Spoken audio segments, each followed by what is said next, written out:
I'm not upset. I think for a rebuild year, this was really good. We did well for a rebuild. I feel like historically, teams when they first rebuild, it's kind of hard. Like when Chalk first started rebuilding in season 1, they didn't get like the insane results right away.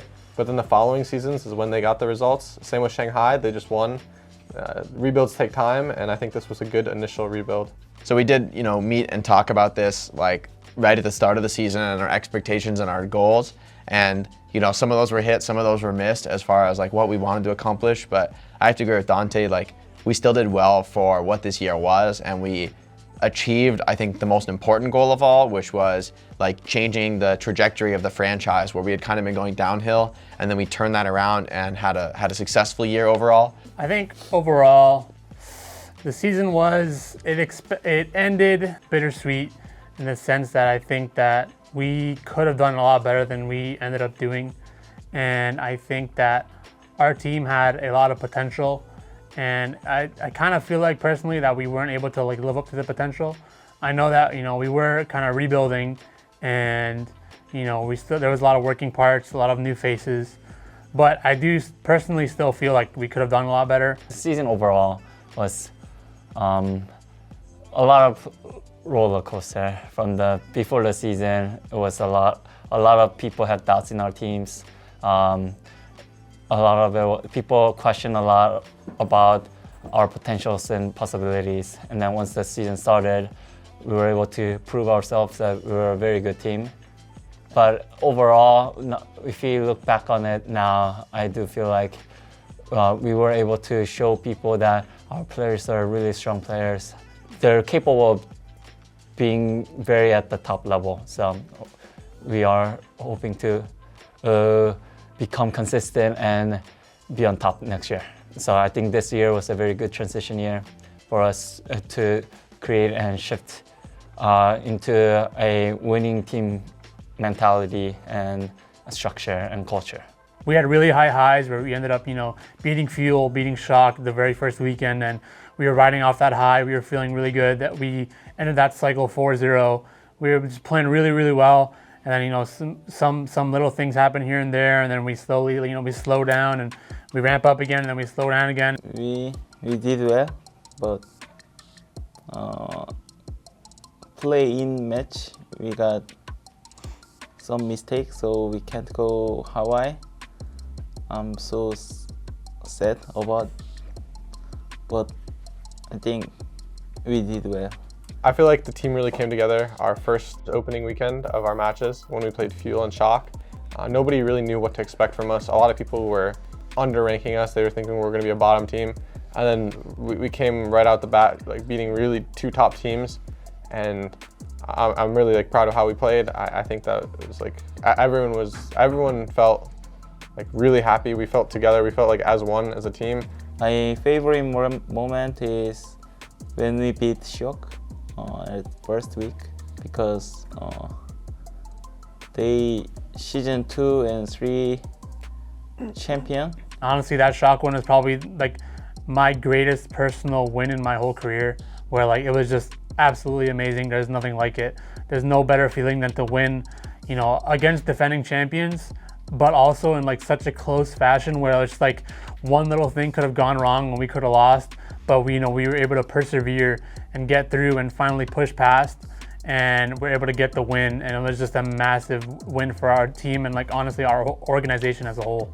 So as far as team bonding goes throughout the season, we had a lot of fun things like dinners and a couple excursions to do fun stuff. But honestly, I think the most fun times are when we all got together at our house. We got the whole team together, and we would just eat, drink, play games, and just hang out together without really any big thing to do, just hanging out at the house. The most important one was at the beginning when all of our guys finally got to Houston. Our Koreans had finally gotten their visas and were able to travel and got to Houston, and we all got together at Dante's house, and we just hung out, we had drinks, we played some party games, we just got to know each other, and it was honestly really amazing. Like I said before, we got an amazing group of guys. It was really nice to get to know people and to really build connections with everybody. It felt like I've been on teams before where it doesn't really feel like you're friends or you're a family. or like close friends, but this year it really felt like we were really, really close. My favorite team bonding is when we go beach, because I like beach, and we did cooking and play game. This is for me personally, but whenever the guys would keep hold each other accountable for our passion, our work, things like that, I felt really good. That it made me feel like we are a team, that we really want this together. We hold each other highly. That's one thing that I really wanted to create in this team, and I was happy to see that in players. Moving on to the offseason, I'm particularly not going to play that much Overwatch going into the offseason. I'm going to take this time to really just reset and like fix unhealthy habits and create new good habits, visit family, just get everything done that I need to do. That way when Overwatch 2 comes, I just only want to play the game. I have nothing else to think about. I'm just going to play the game like 12 hours a day. In the off season, I will rest first, and then I will do diet, and I will practice main tank. Yeah, I try. What I'm looking forward to most in the off season is definitely, going back and seeing my family, as well as, hanging out with my girlfriend. Just kind of doing things outside of the game that I haven't really been able to do. Obviously with the long season and the practice and all the time we spent kind of, working on getting better. I still will be like working the off season, thinking about like the future of the team and where we go next season. And there's so many unknowns with Overwatch 2, so we'll still be like kind of waiting and figuring things out and trying to like put things together in the best way that we can, organize things for next year. So going into next year, I think something I'm going to focus on a lot is kind of nailing down all the new things that are going to be happening. So obviously Overwatch 2 coming out, a lot of new things are going to happen, a lot of new heroes, a lot of new ways to play. And I'm going to make sure that I'm one of the first people to kind of figure out what I'm going to do or what needs to be done, and see and do all that I can to be successful. One thing that kind of kept me focused throughout the season was the support around me. My teammates, our coaches, our fans, everyone was so great to me, and I really appreciate everyone in my life. So thank you all for like pushing me to be a better person and a better teammate, a better player, a better everything. What about you, Jake? For me personally, I think I definitely agree. Like having this great support network was critical for like the motivation aspect. I also have to give a shout out to Zenny Gaming. Keeping us focused and keeping our eyes healthy, in the game is such a critical aspect. So they were a really helpful partner, I think, this season.